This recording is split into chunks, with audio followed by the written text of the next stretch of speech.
Mark has always been a skeptic. He didn't believe in ghosts, monsters, or supernatural phenomena. To him, it was all just fairy tales for frightened children. So when his friends offered to spend the night in the Forest of Ancient Whispers to prove that the rumors about the curse of the place were just a fiction, Mark readily agreed. The Forest of Ancient Whispers was shrouded in darkness and mystery. The locals said that many who entered this forest never returned. In the center of the forest stood an old hut, rumored to be the home of a witch who cast curses on anyone who dared trespass on her territory. Mark and his friends Sam, Lisa, and Tom arrived at the edge of the forest in the late afternoon. The forest looked ominous, the tall trees whose branches resembled curled fingers, and the thick fog rising from the ground created an atmosphere that gave even the bravest man goosebumps. "So guys, ready to prove that this forest is just a forest," Mark said with a smirk, and everyone walked into the forest. At first, nothing out of the ordinary happened. They walked down the path, lighting the way with flashlights and making jokes at each other to break the tension.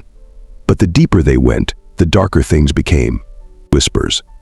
At first barely audible, barely discernible against the night sounds of the forest, they grew louder and more distinct. "Do you hear that?" Lisa asked, stopping and listening. "Yeah, I think it's just the wind," Tom replied uncertainly. But it wasn't the wind. Whispers surrounded them, sounding from every direction, as if invisible beings were watching their every move. With each step, the fog grew thicker, and the trees seemed to close in, creating a narrow corridor. "We have to find a way out," he shouted, trying to break free. As they approached the hut, Mark's heart twitched. It looked exactly as the locals had described it: old, dilapidated, with a moss-covered roof and windows that seemed to pour darkness out of them. "Well, let's go in," Mark said, trying to hide the tremor in his voice. They stepped inside and smelled the pungent odor of mold and dampness. The room was empty except for some old furniture covered in dust and cobwebs. In the center of the room stood a wooden table with an old book on it. Mark picked up the book and opened it. "Look at this," he said, pointing to the pages scribbled with strange symbols. "It seems to be spells or something." Suddenly, the light of the flashlights flashed and the shadows began to recede. The whispers subsided and the door swung open. The friends burst outside and ran, not looking back until they were out of the woods. "We need to get out of here," Tom said as he heeled toward the door. But the door slammed shut with a loud crack, as if an invisible force was keeping them inside.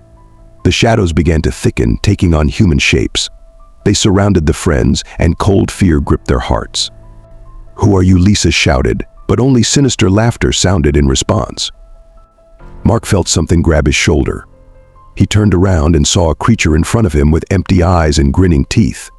It was like the scary fairy tales he had never believed in. "We have to find a way out," he shouted, trying to break free. His friends rushed to the windows, but they couldn't break the glass. The creatures were getting closer and the whispers became unbearable, filling their heads with terror. At the last moment, Mark remembered the book. He picked it up and began to read aloud randomly selected spells. Suddenly, the light of the flashlights flashed and the shadows began to recede. The whispers subsided and the door swung open. The friends burst outside and ran, not looking back until they were out of the woods. They stopped, breathing heavily, and turned around. The forest was as dark and silent as it had ever been. They looked at each other, realizing that they had just survived a nightmare. "No more hiking in the woods," Mark said, trying to smile, but his eyes gave away the fear that would stay with them forever.